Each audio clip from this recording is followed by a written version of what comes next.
Yeah, all good. All good. It's about 6:30 in the morning here. Really early morning walk. Love going for an early morning walk.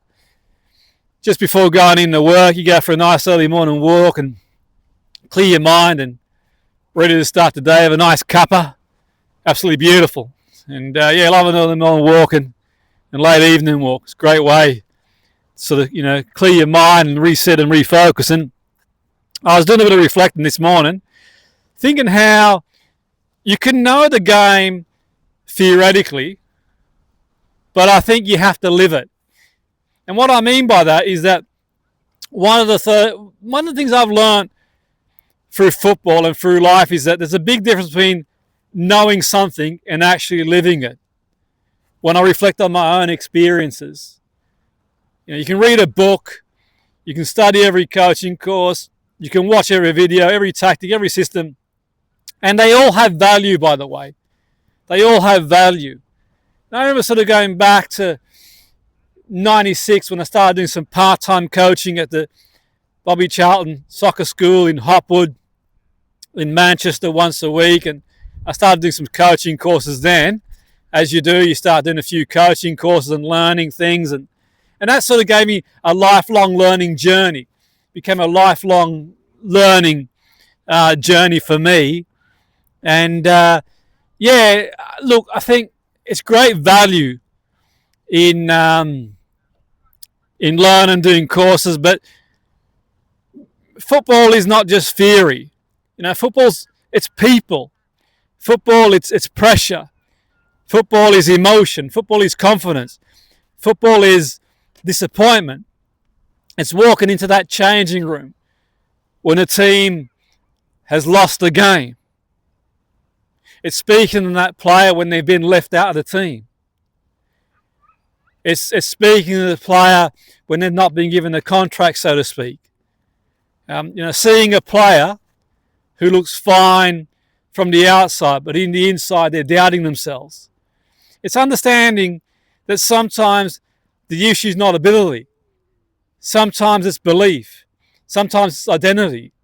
Sometimes it's what the player is carrying with them. And you don't just learn that from a textbook. And I'm a lifelong learner and I'm a lecturer at university these days. And I'm all for learning, doing courses. I've done loads of courses and I'm still learning now, always doing courses. But for me, whilst qualifications are important, it's not just about the qualification. It's not just about the tactics board.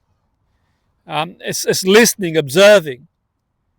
And when I started working with individual players at Lifeline Health and Fitness in Oxford in Surrey, and in 97, the guy who ran the place was David Richardson. He was the fitness coach at Palace. And I'd train people who had various goals, fitness, weight reduction, but we had athletes training there, and also individual footballers. And I really got a huge insight into the minds of footballers, working with them individually. And I would sort of carry that and carry some of those ideas when I started working in team environments. Learning to listen, learning to observe, from working with people in real life situations. Because in football, you can't reduce a player to just a statistic. Yeah? And you can't reduce to simple answers.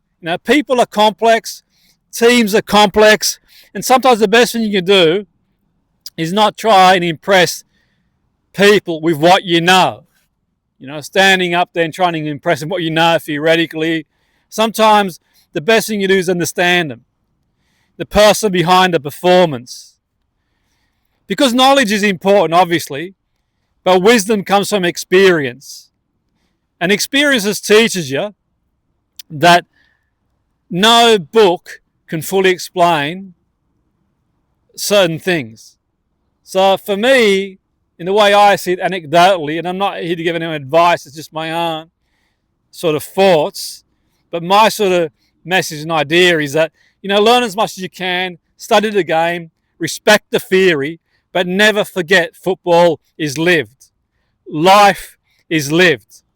And sometimes the deepest lessons come when you stop trying to prove what you know and start understanding what people are going through. So knowledge matters, but real understanding comes from experience, empathy, and living the game. That's my take on it. Always great to hear your take on it too.